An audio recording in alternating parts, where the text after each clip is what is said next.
One afternoon, the monitoring device suddenly beeped. My eyelashes fluttered. As I opened my eyes, the nurse dropped her clipboard in shock. The doctors were astonished by my sudden awakening. Medical experts took turns examining me. According to previous cases, with such severe injuries, surviving alone was already a medical miracle. Being in a vegetative state for life, until death, was supposed to be my fate. During the 3 months of rehabilitation, my parents only visited me once. It was merely because my sister had cut her finger and they happened to stop by. They showed no interest in my recovery. I had hoped for at least some feigned concern. But they just glanced at me briefly, left without saying a word, and never returned. Although I always knew they didn't like me, I still felt a chill in my heart. On the day of my discharge, my brother, Trent Liddell, came to pick me up. Since your accident, Mina's health has been poor. Don't blame Mom and Dad for not visiting often, as the elder sister. Halfway through his speech, he noticed my expressionless face. Thinking I was sulking, his expression immediately turned displeased. Sherry, can't you be more gracious? Stop looking like a corpse with that blank face. I was startled, coming back to my senses. What's wrong? My gaze remained fixed across the street, staring at the Alaskan Malamute by the Eaton mess stall. Its fur was filthy and matted. Even from this distance, I could see the tangles clearly. Look at that stupid dog, begging for Eaton mess it can't have. Wagging its tail like an idiot. Just like me. Trent didn't show any displeasure at my words, his tone softening. When we get home, mind your attitude, don't upset your sister. All right. As if remembering something, he changed his mind. Actually, you'd better not come home. Mina's not well. Stay at a hotel for now. Don't show up in front of her. Fine. I didn't care what he was saying, just responding mechanically. Trent looked at me strangely. In the past, I would have cried and begged him to take me home. But now, I no longer yearned for his fleeting pity. Just then, someone knocked on the car window. It was Lewis Marsh, my fiancé. Trent got out of the car, they exchanged some words. Then he opened my door, gesturing for me to get out. Lewis is here to pick you up. Go with him. The wedding that's been delayed for 2 years should be put back on the agenda. Lewis, who hadn't visited once in the 3 months since I woke up, now stood there looking composed, his eyes filled with confidence and arrogance. Sherry, you've kept me waiting for far too long. He reached out, expecting me to leap into his arms. I stepped back, avoiding his outstretched arms, my tone indifferent. Who are you? Lewis's hand froze in midair, his expression tinged with a hint of coldness. Sherry, are you upset that I haven't come to see you these past few days? He pulled me towards him, enveloping me in his arms. You know I've been busy with work, darling. Don't be cross with me. I struggled free and raised my hand, delivering a resounding slap across his face. Smack. This slap was 2 years overdue. Lewis stared at me in shock, 5 red marks appearing on his cheek. A testament to the force I'd used. Trent was equally stunned, his eyes wide with disbelief. They dragged me back to the hospital.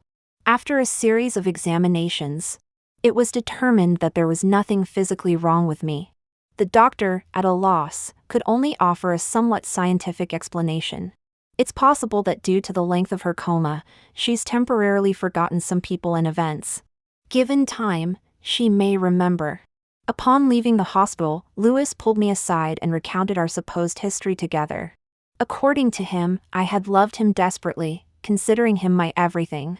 Sherry, you loved me so much. How could you forget me? So he had always known how much I once loved him. Yet he couldn't produce a single photo of us together, let alone any proof of intimacy. I yanked my hand away forcefully, looking Lewis in the eye as I enunciated each word. I don't love you anymore. Not now, not ever again. All those memories you speak of only disgust me now. The person who loved you died in that car crash. The person I am now doesn't want to see you ever again. Get out of my life. Trent had never seen me express such loathing towards Lewis before. The current me was a far cry from the girl who used to blush at the mere mention of Lewis's name. Trent kindly reminded me. Don't be hasty.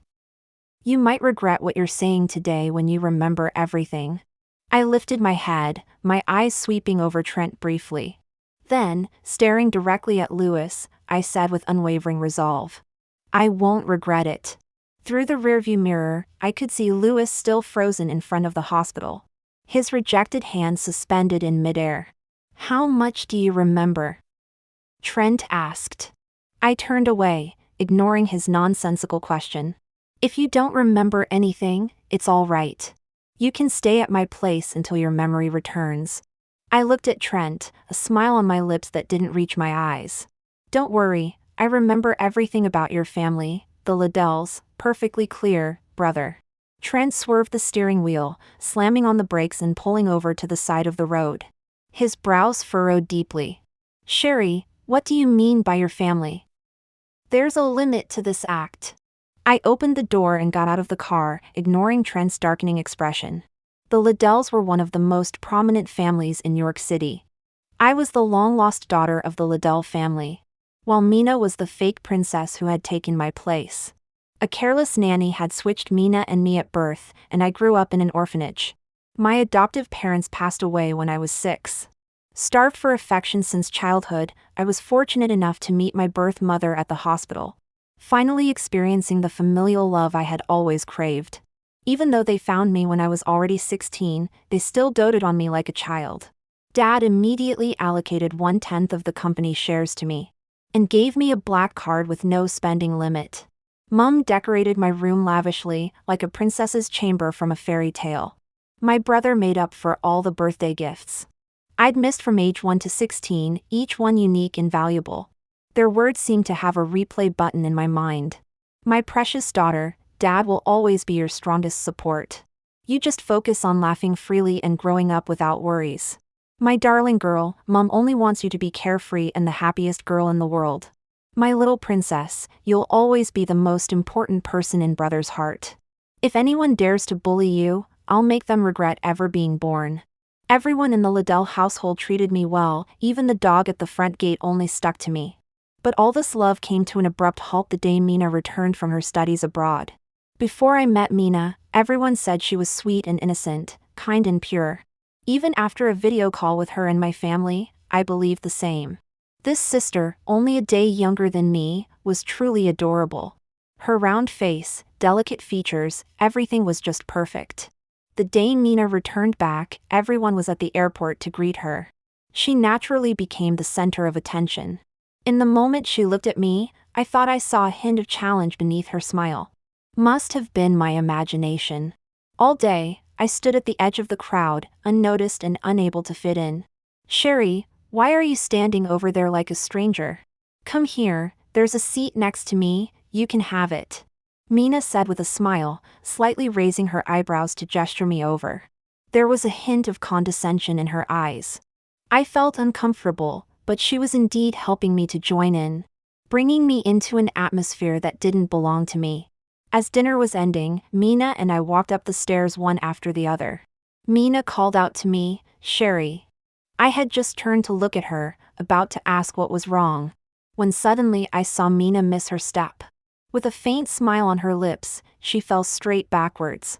By the time I came to my senses and reached out to grab her, Mina had already tumbled down. Ah! A scream attracted everyone's attention. Trent quickly gathered Mina into his arms, and everyone crowded around her in concern. Fortunately, it was only a distance of 3 or 4 steps, and Mina only had minor scrapes. It's not Sherry's fault. I just missed my step and fell accidentally. It's normal that Sherry couldn't catch me, Mina said, moving slightly and wincing, with a hint of grievance in her voice. It's good that it was me who fell. If it had been Sherry, Mom and Dad would have been heartbroken. Don't be silly, you're our precious baby that we raised ourselves. No one is more important than you, Mom said, her eyes brimming with concern. Without a word, Trent picked Mina up in his arms and headed out. It's all right, Mina. I'll take you to the hospital. Before they left, they glanced at me standing bewildered on the stairs, leaving me alone in the vast mansion. I understood their looks. Mom's was disgust, Dad's was indifference, Trent's was blame. And even the butler and housekeeper looked at me as if I were bad luck. Later, I gradually realized that for the past 6 months, all they had given me was the most basic greetings and care. Those expensive gifts, the luxurious princess bedroom, were just standard for a wealthy young lady, not love. That 10% of shares was just to maintain the appearance of a harmonious family and pretend they valued me in front of others. Compared to their love for Mina, what they felt for me was insignificant, even irrelevant. I laughed bitterly to myself. It would have been better to just lie there until death came. I didn't go to the hotel. Instead, I returned to the small flat that had been sealed off for 7 years. Because this is where Rick Presley, the brother I grew up with in the orphanage, lived. He was 4 years older than me, a handsome and roguish lad. A month before the Liddell family found me, he disappeared. A week later, his blood-stained clothes were found in a rubbish bin in a dark, secluded alley not far from home. That was what he was wearing the last time I saw him. He hugged me tightly. "Sherry, I'm off to work. I'll be back in 2 days at the earliest. If I don't come back, don't wait for me." This was what he always said to me before he left. Rick never told me what he did for work. Whenever I asked, he would cleverly dodge the question. His work hours were irregular and unpredictable. Sometimes he'd get a call in the middle of the night and have to leave. Sometimes he'd be back in a day or two, with the longest absence being 3 days. I was terrified the first time he came back with a long gash. I fumbled to bandage his wound, tears streaming down my face. Even though he was the one injured, he comforted me instead. "Your brother was just being a good Samaritan on his way home and got hurt by accident. Come on, Sherry, don't cry. You look like a little panda with those tears. It breaks my heart to see you like this." The police said there had been a serial killer in the area who had never been caught. Later, when the Liddell family found me, I met Louis at the family reunion dinner. He remembered the dessert I ate the most and would bring me a portion every time he visited. He used the excuse of looking after his buddy's sister to help me integrate into high society, stepping in when my sister tried to give me a hard time, and shielding me when our parents distrusted and accused me. He took care of me in countless small ways, until he saw the dozens of scars, old and new, covering both my arms. The 6 feet 2 inches Marsh family heir broke down in tears in front of me. "It must have hurt so much, Sherry. Please don't harm yourself like this anymore." "It breaks my heart." I nodded numbly. That night, Louis held me tightly until I fell asleep late into the night before he left. I started to stop deliberately distancing myself from him and accept his kindness. Fireworks that bloomed just for me, a uniquely designed necklace. Louis slowly squeezed his way into my already small heart. Until the day before the car accident. I accidentally overheard his conversation with Mina. "Louis, do you really want to marry my sister?" Louis chuckled. "What, are you upset? She's the true Liddell heiress. Marrying her will strengthen the ties between our families. Besides, with all those scars on her body, it feels rough even to touch. I reckon no one else would want her except me. Most importantly, she's easy to please. Any cheap trinket can make her happy for days. She's pretty and has a nice figure. I just showed her a bit of warmth, and she threw herself at me. She doesn't even consider that I, Louis Marsh, could never actually fall for such an uncultured bumpkin." The others laughed along. Mina got up and sat on Louis's lap, her voice taking on a seductive tone. "What about me then? Don't you like me, Louis?" Louis's Adam's apple bobbed, his voice turning husky. "You little minx." Then he leaned in to kiss her. His mate seemed long accustomed to such scenes. Through the crack in the door, the dazzling lights of the private room illuminated them clearly. I watched the increasingly unsightly scene for a long while before I regained control of my body. Fighting the nausea, I fled in disgrace. While driving away, I collided head-on with a lorry that ran a red light. I suppressed my surging emotions, took a deep breath, and pushed open the door. What greeted my eyes, besides the dust-filled living room, was a bouquet of white roses in a red vase. I stood frozen in place, my mind blank. Stumbling forward step by step, my eyes fixed on the roses. their edges beginning to wither and yellow, drooping lifelessly. Large tears fell, dropping onto the petals that had lost their plump luster. Rick. Rick had come back.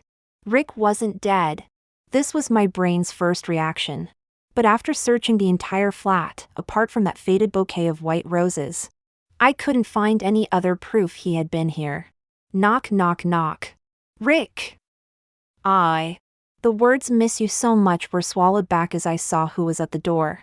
I withdrew my half-extended hand, my gaze turning cold. What are you doing here? Trent's eyes held a coldness and a hint of warning as he looked at me. Sherry, mind your attitude. Although it wasn't the first time I'd been warned by Trent because of Mina, my heart still ached uncontrollably. In the Liddell family, Trent was my favorite brother. He was the only one who still showed me any warmth after Mina came back. Mina's voice was gentle. Brother, why are you being harsh to sister? Look, her eyes are all red. Mina linked her arm with mine, but her eyes held contempt. Sherry, you've just been discharged from hospital. How can you live here alone? Come home with us quickly. This was typical Mina, always the harmless little flower in front of the Liddell family. Only I knew she was nothing but oleander and a pretty skin. Sitting in the back seat, I stared blankly out the window, my left hand habitually caressing the red string bracelet on my right wrist. Facing them, I never had the right to refuse. The more I resisted, the more intense Mina's oppression became. Only by complying could I gain a brief respite. But mere compliance only led to escalation.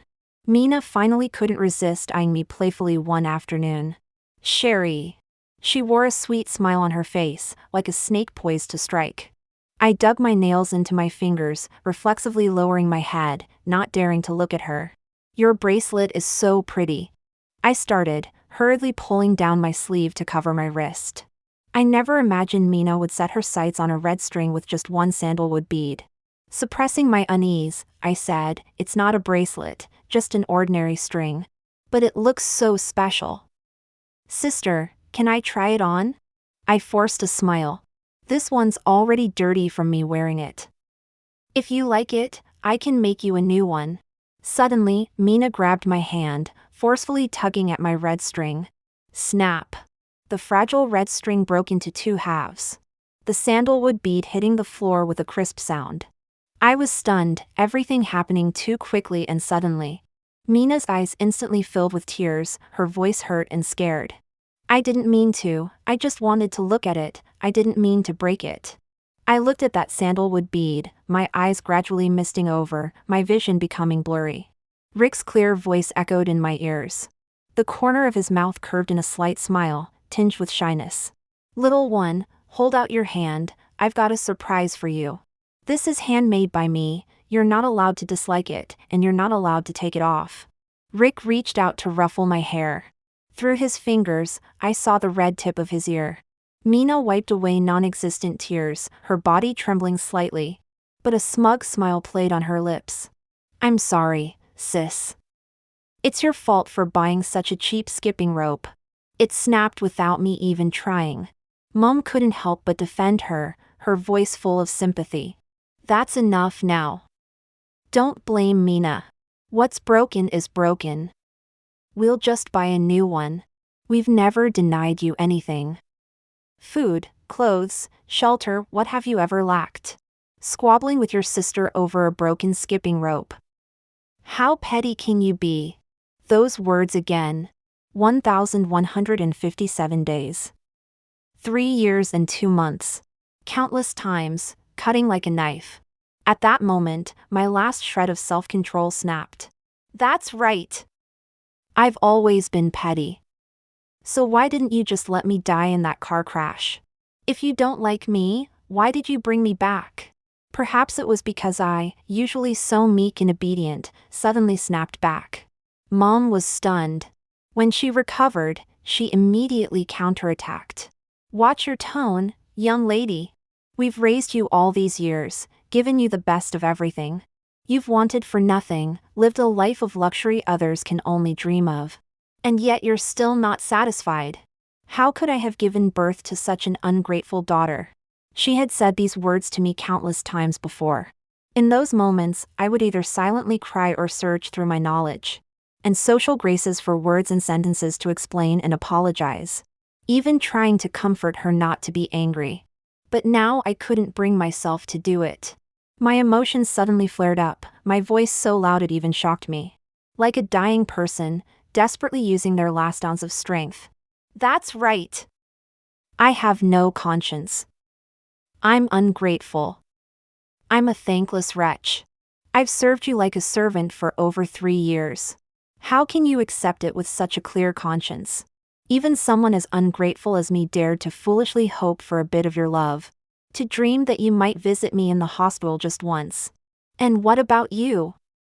Have you ever treated me like a daughter all these years? As I spoke, my entire body shook. For a rare moment, I saw a flicker of guilt in their noble heads. But it was only for an instant. Dad, as if seizing on my weakness, opened his mouth as if to devour me. You are our daughter. We gave birth to you and raised you. It's only natural for you to take care of us. We brought you back, gave you a life of luxury. You should be grateful and repay us. Now your wings have grown strong, and you dare to talk back. I couldn't help but laugh bitterly. Did I beg you to bring me back? I don't want your so-called life of luxury at all. I was like a sparrow in a cage, weighed down by heavy chains, at their mercy to play with. When they were happy, they'd give me a meal, parade me around on a leash. When they weren't, it was merciless scolding and beatings. I've always envied Mina. She never had to face any of this. Even though Mom and Dad knew very early on that she wasn't their daughter, their love for her never diminished. Mina's birth parents were greedy parasites. In the second year after the Liddells took me back, Mina's birth parents showed up at the door. Crying and saying they missed their daughter, they took her away. Less than a month later, Mina came running back in tears, her body covered in bruises. She threw herself into Mom's arms, sobbing about how terribly she was treated by her birth parents. How they were always demanding money from her and would beat her if she didn't comply. Mom and Dad were heartbroken and wanted to teach Mina's parents a lesson right then and there. Mina's saintly heart kicked in, and she begged Mom and Dad not to be too harsh on them, saying they were still her birth parents after all. She pleaded with them to just give her parents some money to keep them at bay. Mom and Dad were touched by her filial piety and kindness. They've been giving Mina's parents £100,000 every month, right up to now. I've always envied that kind of heart that's willing to give all its love. I've never received anything like that. Watching her happiness from the sidelines, I longed to be a part of it. The argument ended with me being confined to my room. Late into the night, Trent brought up a bowl of food. Though clearly gloating, he spoke words of comfort. We may have neglected you over the years, so your resentment is understandable. Mom and Dad are still angry, so take these few days to rest. I remained silent, habitually rubbing my now bare wrist, staring blankly at the desolate moonlight. The sound of the lock echoed from the entrance. This was their most common form of punishment. My first birthday in the Liddell family marked the beginning of my confinement. All because of Mina's wish to celebrate with me. They directly stripped me of my right to have a birthday. At the grand birthday party, there was only a 9-tier cake. Mina made a wish, while I could only stand beside her, holding a glass of Romani Conti wine she had sipped. A waiter seemingly stumbled by accident, crashing into me, and the red liquid spilled unpredictably onto Mina's dress. Her golden satin gown was stained with large patches of red. Dad and Mom's faces darkened instantly, but to save face, they didn't berate me in public. As soon as it was over, Mom raised her hand without a word and slapped me. Her eyes blazed with fury, as if I had committed an unforgivable sin. My head buzzed, my cheeks stinging, the smile frozen on my face.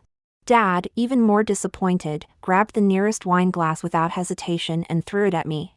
He cursed with harsh words. Useless waste, can't be seen in public, you've completely disgraced the Liddell family. Confused and helpless, I looked at my brother sitting at the dining table, eating elegantly, seeking a glimmer of protection. He coldly ignored me, making me feel as if I were in an ice cave. Every day, I was like dry, crumbling mud, trying to melt this barrier with warmth. Even when I carefully handed them their slippers as they returned home, enduring their disdainful looks for inadequate service. I couldn't get a drop of water to nourish the parched earth. They didn't see the red liquid flowing down my temple. Nor did they care about my sobbing pleas for forgiveness. They dragged me forcefully and threw me into the room like rubbish. Mina wore the air of a victor, a contemptuous smile on her lips. As if to say, "Is that all?" How boring. I had argued, reasoned, even presented evidence of Mina bullying me to them. But as soon as Mina cried and pulled out that line, "If only I were Mum's daughter too, I'm so envious of my sister," I would hear, always nitpicking, "You're not fit for polite society." This was the phrase I heard most often. It was then that I realized the Liddell family's reputation was above all else. They would only be the knife that cuts, never the grass that saves me when I fall from a cliff. These years in this family have been truly difficult for me, like a wild horse bridled and tamed. My wildness worn away, confined to a stable of a few meters, submitting to human control. Only able to earn a mouthful of food by observing people's expressions. I too wanted to gallop across vast grasslands, enjoying the unrestrained spring breeze.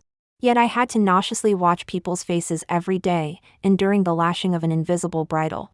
I stood on the 60-foot-high tower of the Liddell mansion. For a moment, I contemplated breaking free from the golden chains, to enjoy a brief moment of flight.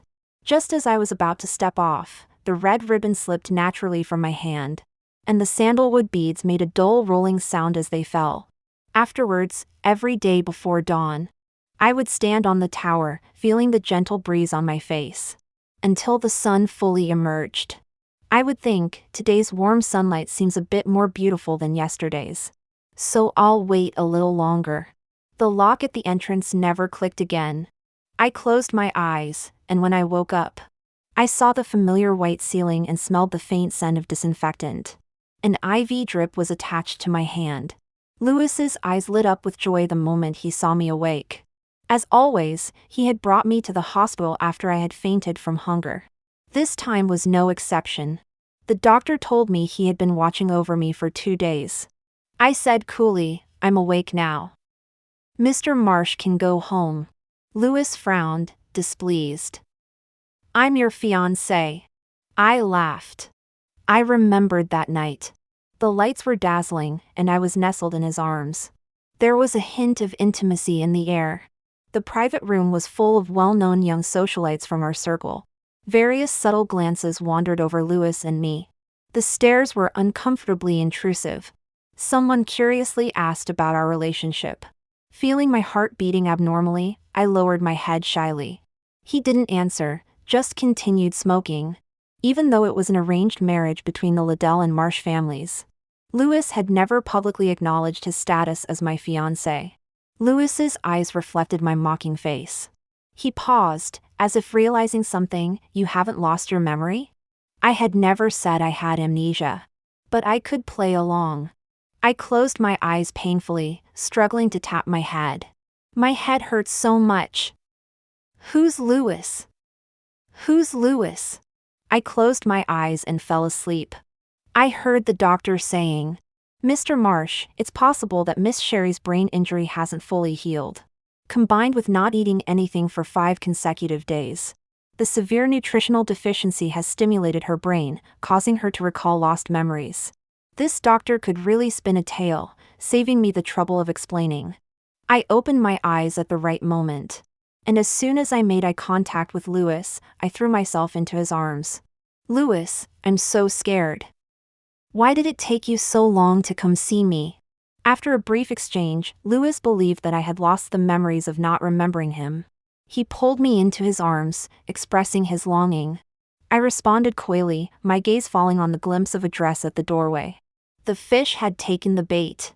"Lewis, I'm a bit hungry. Could you go buy me something to eat?" I blinked my moist eyes, with only Lewis's image reflected in them. He loved it when I looked at him like this, full of emotion and vulnerability. The tips of Lewis's ears turned red, and he awkwardly stood up to leave. At the door, he was stopped by that glimpse of a dress. Without a word, Mina tilted her head up and kissed Lewis on the mouth. Lewis was momentarily stunned, but then closed his eyes and enjoyed it, things quickly escalating. The two immediately became lost in passionate embrace. I watched the half-open door in front of me. They were really putting on a show. Louis would come to the Liddell house every day. And only when he was there would I be treated like a person. Father, with a serene expression, discussed the details of my engagement party to Louis with the Marsh family. I listened quietly and obediently, wearing an appropriate smile on my face. When Louis glanced my way, I played my part by blushing a deep red. May 20th was chosen as the perfect date for the occasion. On that day, both my parents greeted me with smiles. And everyone's faces were filled with joy, except for Mina's. The engagement ceremony officially began. Opening speeches were made, and the new couple made their entrance. Everything proceeded in an orderly fashion. Louis knelt on one knee, his almond eyes reflecting my image in a golden red gown. Sherry Liddell, will you marry me? Sherry Liddell, this was the surname father had specially added for today's engagement party. I will. Just as Louis was about to stand up and embrace me, the large display screen in front of us started playing a steamy video of him and Mina in the hospital. The warm golden hues of the evening sun shone through the window, illuminating them clearly on the bed. I nodded to myself. I'd done a great job filming it. Even the angle was quite clever. As I was silently praising my filming skills, the murmurs from the audience below brought me back to reality. Oh, I forgot to cry. I let out a wail, tears coming on cue. For the first time, Father disregarded the Liddell family's reputation and slapped Mina across the face. He cursed at her with words I was all too familiar with, "You worthless thing." Mother fainted on the spot. I looked at Mina's instantly swollen face. That looked painful. The show was over, but my performance had to continue. I began to recite cliched lines with great emotion. Louis, this isn't true, is it? I love you so much, why would you do this to me? Mina, if you didn't like me, you could have just told me directly. Why did you have to humiliate me today? Even if you're not our parents' biological child, they've treated you well, even better than me. How could you do this to them? How can you face our parents' upbringing with such disrespect for yourself? Clips from this engagement party spread widely in high society circles. Even though the Marsh family tried their best to suppress it, their efforts were largely ineffective. Surprisingly, despite the Liddell and Marsh families' thorough investigation, a week later, I was still able to sit at home and drink tea peacefully. That night, when Louis wanted to see me, he was chased away by Trent, who had rushed back from his work abroad. The engagement between the Liddell and Marsh families was called off. For the first time, Mina experienced the treatment I had endured in the Liddell household. Father took back her black card and her status as the Liddell family's second daughter. She replaced me, becoming the bird in the cage, confined to her bedroom. The look in her eyes when she gazed at me was filled with undisguised hatred. The noble phoenix had become a plucked chicken overnight. Even though I had always known there was little familial affection in the Liddell household, it still shocked me. The daughter they had doted on for 21 years was mercilessly abandoned, just for causing the Liddell family to bad reputation. Even Trent, who had always indulged Mina, just stood by with a cold expression, looking at her bruised face with disappointment. Once again, I witnessed the truth about the lack of familial love in wealthy families. For the Liddells, people without value could be replaced at any time. My parents began to care for me meticulously, and Trent once again completed my birthday gifts for the past 5 years. I found myself back in the princess's bedchamber of ancient times. How ironic. Suddenly, Louis's friend Abel North sent me a message. Sherry, Louis has always loved you. During those 2 years you were in a coma, he was constantly hoping for you to wake up. He would visit you every day and stay for the entire morning. Besides, given Louis's status, it's quite normal for him to have a few women around. But you're the only one in his heart. Forgive him quickly, and stop being so petty. Everyone knew that I used to be madly in love with Louis, so they thought it impossible for me to stop loving Louis because of this small incident. They were convinced that I was just too heartbroken at the moment. Actually, Abel was right about one thing. During those 2 years I was in a coma. Louis did indeed come to see me every day, and Mina always accompanied him. Although I couldn't speak or move, my senses were eerily clear. Besides them, there was another person. Louis and Mina would engage in passionate encounters in my hospital room daily. But that other person never spoke, only gently caressing my face. His touch was so gentle, as if the slightest carelessness would shatter me. After I woke up, for the first time as the eldest daughter of the Liddell family, I retrieved the entire hospital's surveillance footage. He was there the day before I regained consciousness, yet the camera showed nothing. Abel said a few more words, mainly about how Mina was obsessively pursuing Louis. But Louis didn't care for her at all. I blocked him immediately. I wasn't interested in their affairs. My intuition told me that person was Rick. Every day, I would wander around the small flat of just a few dozen square meters. But I could never find any trace of his existence. Yet the withered white roses on the dining table, and the clear sensation from the hospital felt so real. As I fell into deep self-doubt, he appeared again, backlit just like when we first met. It was an ordinary dusk. The sun hung halfway down the mountain, and the orange evening glow shone through the window, illuminating the dull gray living room. Mina, who should have been confined to her room, suddenly appeared in my small flat. She lunged at me like a patient in the midst of a psychotic episode. A cold, hard object suddenly pierced my abdomen. I had thought about death before, but now I wanted to live. Because I wanted to see Rick. Mina and I began to grapple fiercely. The pain in my abdomen gradually weakened me. All the hatred and anger Mina had harbored these days suddenly exploded at this moment. She slapped my face repeatedly. "You released that video, didn't you? You witch! You witch! You ruined me! Why didn't a vulgar nobody like you die out there? Without you, I would be Mom and Dad's darling. I should be the princess of the Liddell family." She laughed maniacally. "Go to hell, die." My eyes involuntarily rolled upwards, and my vision became increasingly blurred. More and more blood flowed from my abdomen. An overwhelming sense of suffocation engulfed me. In a daze, against the light, I seemed to see Rick as he was when I first met him. Even in a child's world, bullying and isolating the weak can occur. The orphanage never lacked such little tyrants. Hugh Cornish was the bully at that time. He was domineering and unreasonable, always demanding whatever he fancied. I was often bullied by him. All because I wore a little bird hairpin every day. The only gift left to me by my foster parents. He would bare his teeth and call me stupid birdie daily. The first time Hugh locked me in the small storage room, I felt a bit panicked, my voice trembling involuntarily. I want to get out. He didn't say anything, just glanced at me occasionally, clenching his little fists, unsure of what to do. After a long silence, Hugh suddenly came close, grabbed my hand, and blurted out, "Why do you always hide from me?" I was so scared that I blinked, and tears suddenly streamed down my face. Just then, the tightly closed door opened, and a tall boy stood in the doorway, backlit. It wasn't until he came closer that I saw his face. My first thought was, what a handsome big brother. Rick had a captivating beauty spot under his deep almond eyes. The corners of his mouth always curled in a faint smile. And with just one look, I felt drawn into a whirlpool. "Little one, am I so handsome?" "You're staring so intently."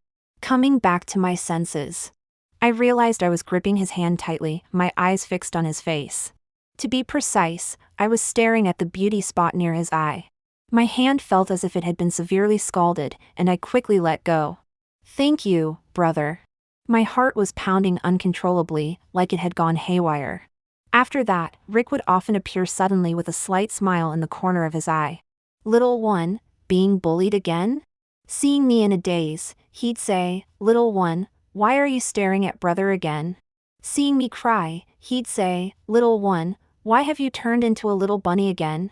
Gradually, Hugh stopped bullying me. Even his gaze towards me became filled with resentment and a hint of grievance. Meanwhile, Rick appeared more and more frequently, with his roguish, casual smile. He teased me in various ways. "Little one, call me brother, and I'll give you some fruit drops." "Little one, want some cake?" "Call me brother." The face in my memory gradually overlapped. I seemed to hear his voice again, "Little one, brother is back." Opening my eyes, against the light, someone was standing in front of me. "Little one, What's wrong? Don't you recognize brother anymore? He had changed, yet seemed unchanged. Under his deep almond eyes, a beauty spot was embedded. The corners of his mouth curled in a smile. There was a new scar on his brow bone, adding a touch of mystery and a hint of ruthlessness. It was my handsome brother. Rick hugged me, but dared not squeeze too tightly. I'm sorry, Sherry. Brother is back, and I won't leave again. Countless indescribable emotions, grievance, resentment, and more poured out like a flood. I opened my mouth, but couldn't utter a word, only uncontrollable sobs remained. Rick told me he wouldn't disappear or leave again. But he didn't tell me where he had been all these years. When I asked about the scar on his face, he would only deflect by asking, "Has brother become ugly?" I gently stroked his brow bone, grateful that he had returned. Not ugly, Rick has become even more handsome. Rick suddenly grabbed my wrist. I was startled, and upon closer inspection, I realized his ear tips were blushing furiously. He seemed a bit uncomfortable, his Adam's apple bobbing. Mind your manners, call me brother. But I never saw him as a brother, not from the first moment I laid eyes on him. Then, Rick, brother? I ventured. Rick's face flushed crimson, the color spreading down to his neck. You should rest. I'll go get some things. He stood up quickly and fled, nearly tripping over himself at the doorway of the hospital room. When he returned, he was back to his usual carefree demeanor. Meanwhile, Mina was sentenced to 3 to 10 years in prison for intentional homicide. But due to her mental state, she was sent to a psychiatric hospital instead. Once I had recovered from my injuries, Rick drove me to his home. It was a villa, secluded within a private estate. The decor and furniture were all styled according to my old preferences. I still felt a sense of unreality, afraid that all of this, including Rick, was just a mirage. Rick stood there, a smile playing on his lips, arms outstretched. His eyes gazing at me with deep affection. Sherry, come here. I smiled and ran towards him with quickening steps, but grasped nothing. The scene shifted.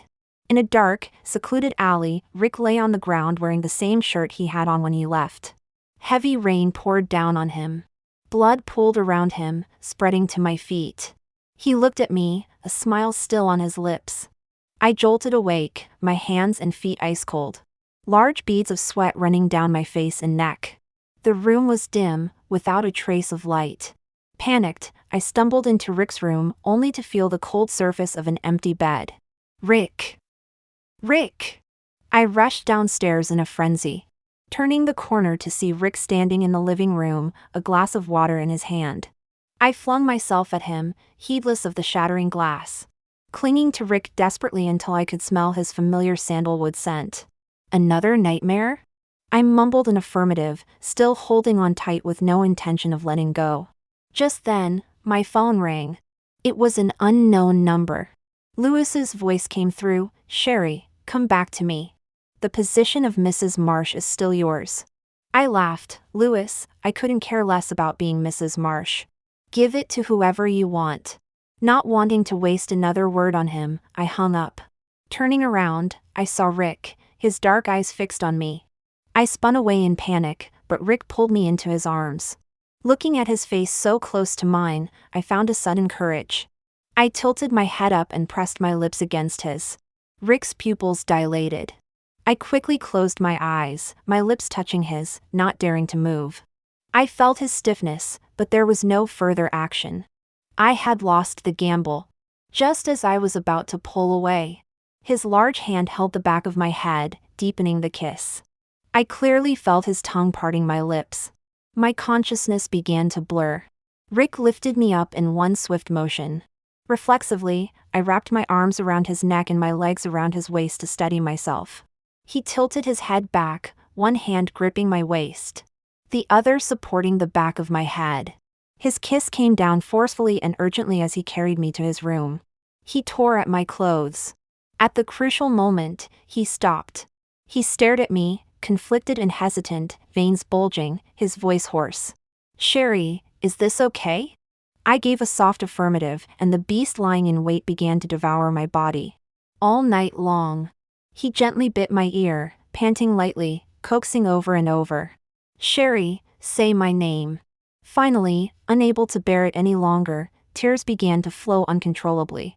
He said, "Don't cry, Sherry. I'll be gentler."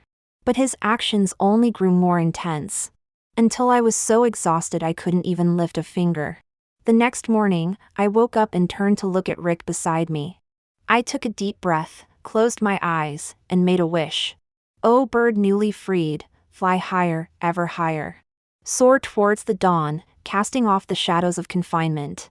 And with dauntless spirit, measure the boundless sky."